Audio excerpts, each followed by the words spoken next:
अपने स्वाभिमान को सदैव ऊंचा रखें।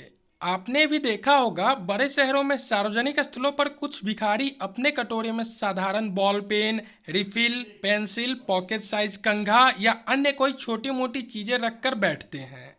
एक सज्जन भिखारी के कटोरे में 2 रुपए का सिक्का डालकर वहीं खड़े खड़े उसके बारे में सोचने लगे और कुछ क्षण बाद वह आगे चलने लगे कि मुड़ के वह भिखारी बोला, बाबू साहब, 2 रुपए का सिक्का तो कटोरे में डाल दिया, पर उसमें रखी पेंसिल या रिफिल आपने नहीं ली।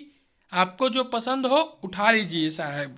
सज्जन बोले, भाई मैंने तो भिखारी समझकर तुम्हें सिक्का दिया है।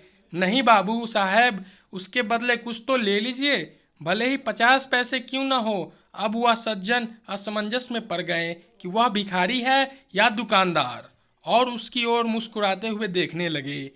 भिखारी बोला, साहब हालात ने मुझे भिखारी जरूर बना दिया है, लेकिन मेरा थोड़ा सा आत्मसम्मान अब भी बचा है।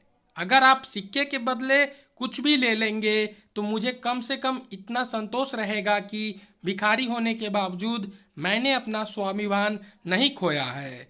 यह सुनकर उस सज्जन की आंखें भर आई। उन्होंने अपने पर्स से 100-100 रुपए के 2 नोट निकालकर उस भिखारी को हाथ में दिए और कटोरे में रखा सारा सामान, जो 50 रुपए से ज़्यादा मूल्य का नहीं था, लेकर उससे पूछा, भैया 200 रुपये कम तो नहीं है। वह भिखारी कृतज्ञ होकर रूंधे कंठ से बोला, साहब मैं आपका शुक्रिया किन शब्दों से अदा करूं।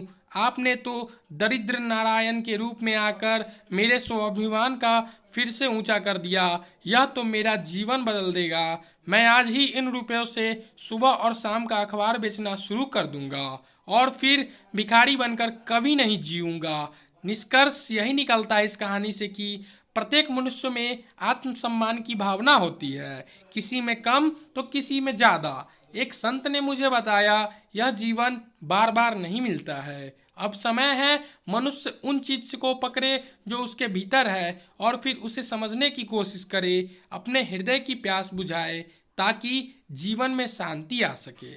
इसका सार यह है कि हम पहले खुद को जानें, अपनी पहचान करें और फिर खुद को सही रास्ते पर लाकर आनंद से जिए। आशा करता हूँ कि आपको इस कहानी से ज़रूर कुछ सीखने को मिली होगी। अगर आपको ये कहानी पसंद आई हो तो कहानी को एक लाइक कर दे और ऐसे ही हर रोज़ एक नया कहानी सुनने के लिए और ज्ञान पाने के लिए हमारे चैनल को सब्सक्राइब कर दे।